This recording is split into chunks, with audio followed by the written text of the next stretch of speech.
How's it going, everybody? This is the Stimulus Check Hub here to give you your daily stimulus check and unemployment benefits updates and the latest information. If you are new to the channel, make sure to hit that subscribe button down below.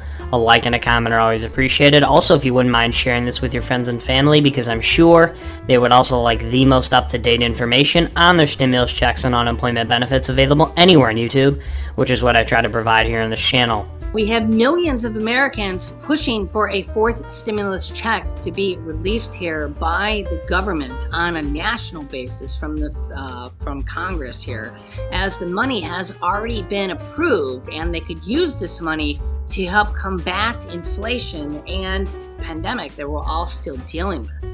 And with inflation probably set to go even higher because of this Russian conflict and Ukrainian conflict and the price of oil, Congress is going to have to step up, as Senator Bernie Sanders had to say there. Whether it's Republicans and Democrats coming together here, or Democrats passing something on their own through the reconciliation process, or whether it's going to be standalone bills, whether they do standalone bills on several different things, whether it's or executive orders through just doling out the $800 billion, or they also have considerations to pass new stimulus money as well. So it's a lot of different things here. They also standalone bills, or they could do the executive order to just dole out the $800 billion or even half the money as well. We have a lot of different things here on the plate here. We also have the child tax credits, which go out to about 60 million children, which have currently been paused or stopped for ended in December, January and February. And the question is here now, are they going to be able to get those out for March? With February ending here in 3 days, remember it's a short month. Are they going to be able to get a payment out for March now? 60 million children get those payments, or used to get those payments. That's a lot of checks, right? And Congress is going to have to act quickly even to get the March payments out now. So that's a really, really big question here. And the other thing that's going to be coming up here is the student loan payment pause. That's going to be ending here on at the end of April. That's not too far away either. And that's for over 40 million people as well, are going to have to start paying on their student loans again. And that's a hefty sum for a lot of people. So there's a lot of different stimulus type things on the plate here coming up soon. And they got a lot of money to work with. Remember, this money has already been approved by Congress, and it doesn't even necessarily need to be voted on again. Okay, it's already been approved. Stimulus package 1, stimulus package 2, and stimulus package 3, half underneath Trump and half underneath Biden. Okay, and it's already been, added to the debt and to the inflation. And they can kind of use this as anti-inflationary measures to kind of help the people that are struggling right now. Or they can do standalone bills. They can do it with Republicans or just the Democrats alone, because the way things ended up is that the Democrats can pass things through the reconciliation process. That's how the third stimulus check package was passed with the child tax credits. Remember, Joe Manchin and Senator Joe Manchin and Senator Kyrsten Sinema did sign on to pass the third stimulus check package and the child tax credits and the rent assistance, mortgage assistance, utility assistance. All that stuff did get passed with Joe Manchin and Kyrsten Sinema and the $1,400 stimulus checks there. They did sign on for all that. I know it's hard to believe that Joe Manchin and Kyrsten Sinema did sign on for that, but they did. I know it seems kind of crazy, but yes, they did sign on for that. And they signed on for the first and second stimulus checks along with the Republicans. I know it seems kind of forever ago, but Joe Manchin, the Republicans, and everybody all signed on for, the Republicans signed on for checks 1 and 2, and Joe Manchin and Kyrsten Sinema signed on for 1, 2, and 3. So it seems like, they'll never go for any of this stuff, but they did. So the question is, what is going to happen here going forward for the next kind of round of this stuff? And we have a lot of different things here. We have student loan payments going to be, stopping on May 1st or the end of April, however you determine. April 30th will be the last day. We have the child tax credit payments. We have millions of people calling for another stimulus checks. We have lots of states doing stimulus checks and stimulus programs. We have potential Social Security raises coming here hopefully this year. We have a lot of different things. And I will keep you up to date here with everything, as well as, of course, everything going on here with our country, which right now is obviously the Russia conflict and the raising of the federal interest rates here as well, and the stock market just going crazy.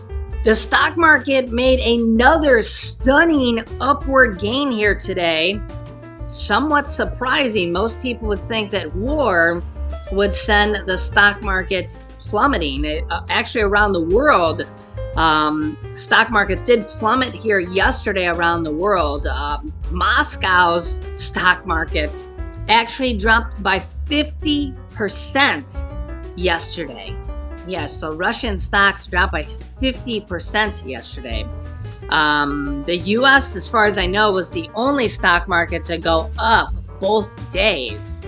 Kind of a combination of buying the dip and also the stock market already being near one-year lows. So the question, though, is that how long is this going to go on for? And what's going to happen here with Russia going forward? Also, you can see here the potential for softer Fed rate hikes. I'm not sure if that's going to happen because the Russia-Ukraine conflict could actually raise inflation even higher.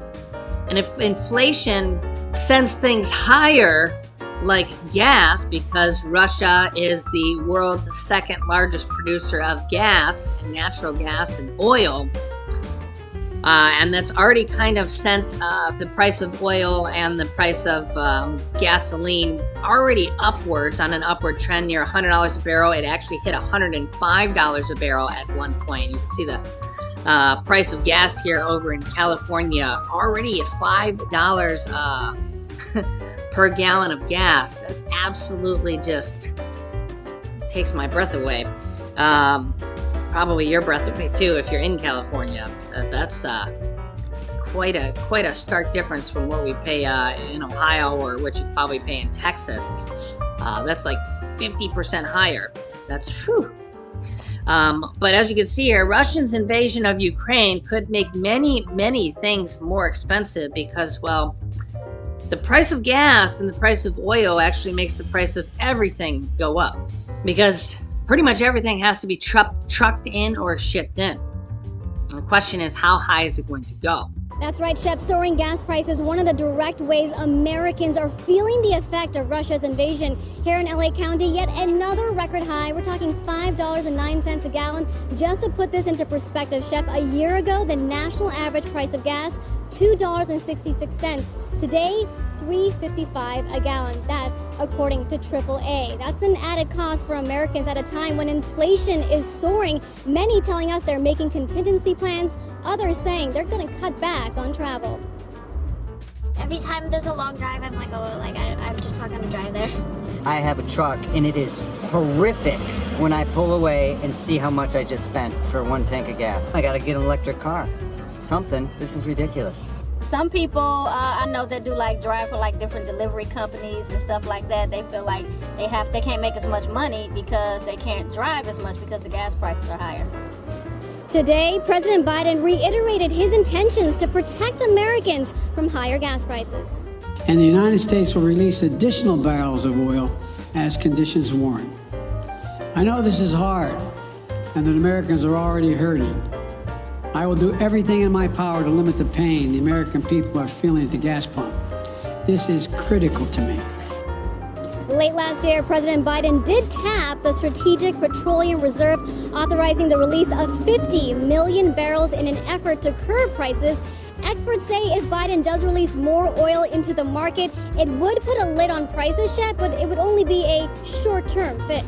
Back to you. Seema Modi live in Los Angeles. Meanwhile, Senator Bernie Sanders says that now is the time to help Americans and Congress needs to do more. Check this out. Polls seem to show that more and more Americans are giving up on democracy. They work long hours for low wages. They worry about their kids. They can't afford health care. They see their jobs going to other countries. And meanwhile, the people on top are doing better than any time in American history, and they wonder, hey, we elect these guys to the House, to the Senate, governors. What are they doing for us? Do they understand? Do they live in the real world? Do they understand what is going on in our lives? Or are they too busy going out raising campaign contributions from the rich and the powerful? That the time is long overdue for the Congress to start addressing the needs of the American people. And I know it is a radical idea to suggest that maybe, just maybe, we should do what the American people want and not what wealthy campaign contributors want. And maybe, I know it's another radical idea. Piece in the paper today about the impact of climate change. Sea level is going to rise by a foot in the next few decades. We're looking at drought, floods, extreme weather disturbance. Here's a really radical idea, Madam President. Maybe at a time when the scientists tell us that it is questionable in terms of the kind of planet we're going to leave our kids and future generations, whether or not it is going to be habitable or livable. I know it's a radical idea. A lot of fossil fuel money coming into this place. But maybe, just maybe, we stand up to the fossil fuel industry and tell them their short-term profits are not more important than the future of this planet. So, Madam President, we have a lot of work to do. I'm not sure that we will do it.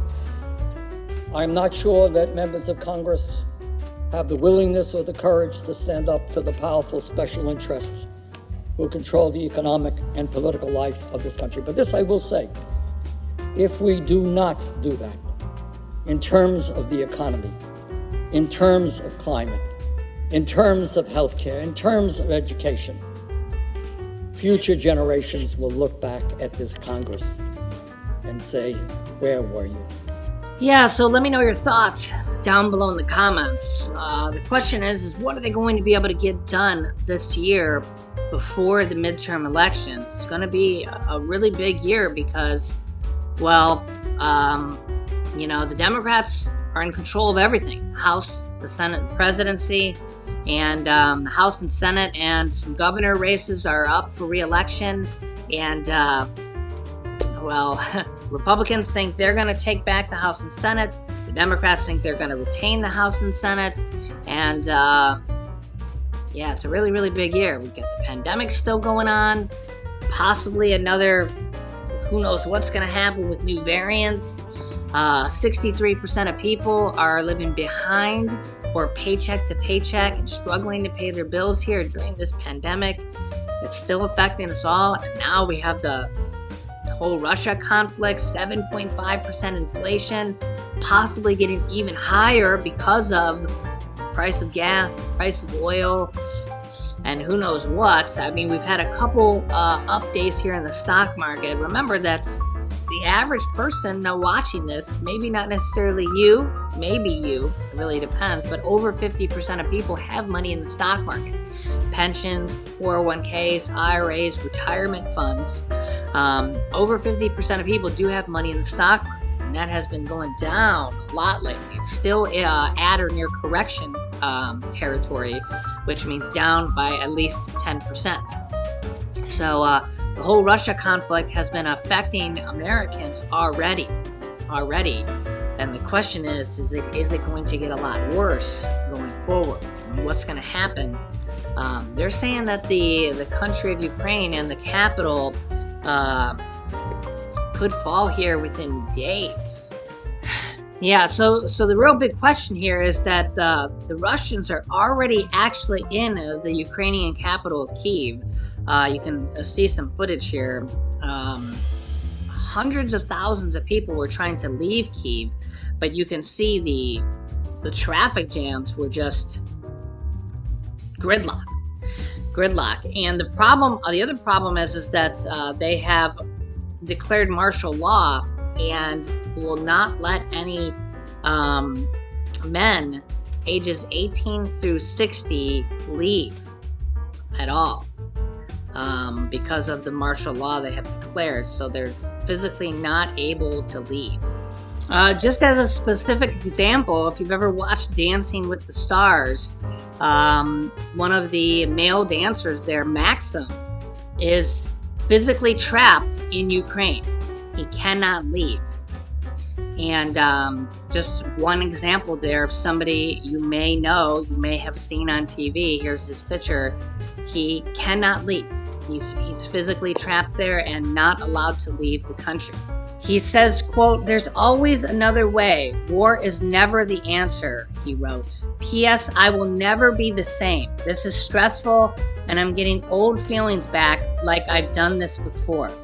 This does feel like the way it was when why we left in the 90s.